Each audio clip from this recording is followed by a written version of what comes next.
নমস্কার বন্ধুরা, আমার এই চ্যানেলে আপনাদের স্বাগত। আজকে আমি একটা সাউথ ইন্ডিয়ান চিকেনের রেসিপি আপনাদের সামনে নিয়ে এসেছি। নাম চিকেন চেট্টিনাট। এটা খেতে অত্যন্ত সুস্বাদু। তো চলুন বানিয়ে ফেলা যাক এর রেসিপিটা।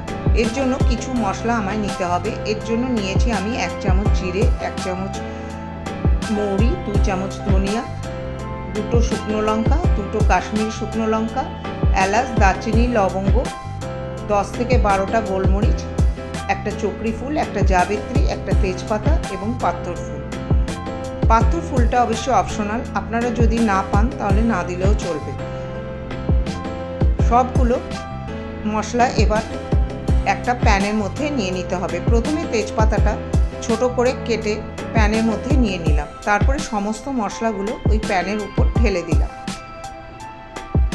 তারপরে খুন্তির সাহায্যে নেড়ে চেড়ে খুব ভালো করে মশলাগুলো ভেজে নিলাম।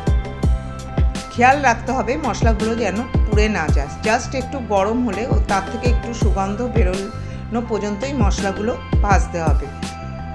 যেই মাত্র মশলাগুলো একটু ভাজা হয়ে যাবে তার মধ্যে দিয়ে দিতে হবে 2 টেবিল স্পুন ভর্তি করে ডেসিকেটেড নারকেল বা নারকেলের পাউডার।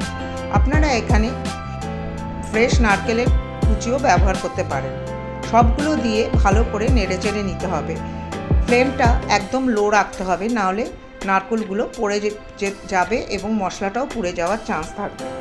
এবার মশলাটা একটু ব্রাউনিশ হলে সেগুলো ঢেলে দিতে হবে একটা প্লেটের মধ্যে। মশলাটা সম্পূর্ণভাবে ঠান্ডা হলে গ্রাইন্ডার জার দিয়ে সেটাকে শুকনো ঘুরিয়ে নিতে হবে। তারপরে তার মধ্যে জল দিয়ে একটা স্মুথ পেস্ট তৈরি করে নিতে হবে। আমি এখানে বোনলেস চিকেন নিয়ে নিয়েছি প্রায় 1 কিলোর মতো। এবার একটা প্যানের মধ্যে 4 টেবিল স্পুন মতো আমি সাদা তেল দিয়ে দিলাম, আর দিয়ে দিলাম 15টা থেকে 20টা কারি পাতা। সবগুলো খুব ভালো করে ভেজে নিলাম তেলের মধ্যে। এবার কারি পাতাগুলো ভাজা হয়ে গেলে তার মধ্যে 3টে বড় পেঁয়াজ কুচিয়ে রেখেছিলাম, সেটা এর মধ্যে দিয়ে দিলাম। যদি মিডিয়াম সাইজের পেঁয়াজ হয় তাহলে আপনারা 4টে পেঁয়াজ ব্যবহার করতে পারেন। এবার পেঁয়াজটা একটু নরম হয়ে গেলে তার মধ্যে 2 চামচ দিয়ে দিলাম আদা রসুনের পেস্ট।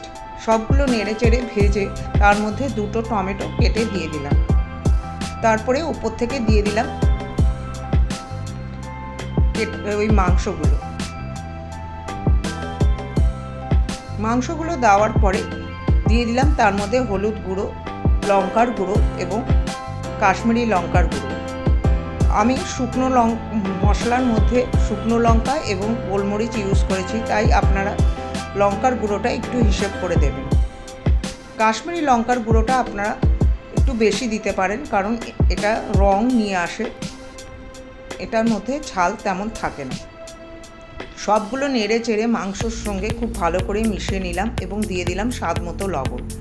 দিয়ে তারপরে একটা ঢাকনির সাহায্যে ঢেকে দিলাম 5-7 মিনিটের জন্য। 5-7 মিনিট পরে ঢাকনা তুলে দেখলাম বেশ কিছুটা জল মাংস থেকে বেরিয়ে এসছে। এই অবস্থায় আমি গ্রাইন্ড করা মশলাটা ওর মধ্যে দিয়ে দিলাম। আবারও ঢেকে দিলাম সমস্তটা 15 থেকে 20 মিনিটের জন্য। এখানে আমি আগে কোনো রকম জল ব্যবহার করিনি, কিন্তু দেখুন তা সত্ত্বেও কতটা জল চিকেনের গা থেকে বেরিয়েছে। এতেই চিকেন প্রায় 80%-এর মতো সিদ্ধ হয়ে গেছে। এবার চিকেনটা খুব ভালো করে নেড়ে চেড়ে নিলাম। তারপর যতটা আপনারা গ্রেভি খাবেন সেই আন্দাজে জল দিয়ে দিতে হবে। এখানে আমি গরম জল ব্যবহার করেছি। গরম জল ব্যবহার করলে কুকিং প্রসেসটাও বন্ধ হয় না, আর টেস্টেরও কোনো পরিবর্তন হয় না। এখানে আমার নুনটা একটু কম লেগেছিল, তাই আমি এখানে একটু নুনের ব্যবহার করেছি। তারপর খুব ভালো করে ফুটিয়ে নিতে হবে 5-7 মিনিটের জন্য।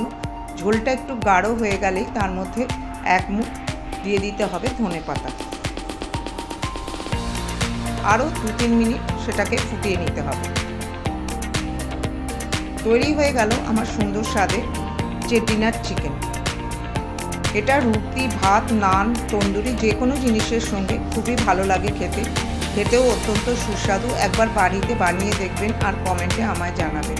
যদি রেসিপিটা ভালো লাগে তাহলে চ্যানেলটার সঙ্গে থাকার অনুরোধ রইল। দেখা হবে পরের অন্য কোনো একটা রেসিপি নিয়ে। ততক্ষণ আপনারা ভালো থাকবেন, সুস্থ থাকবেন।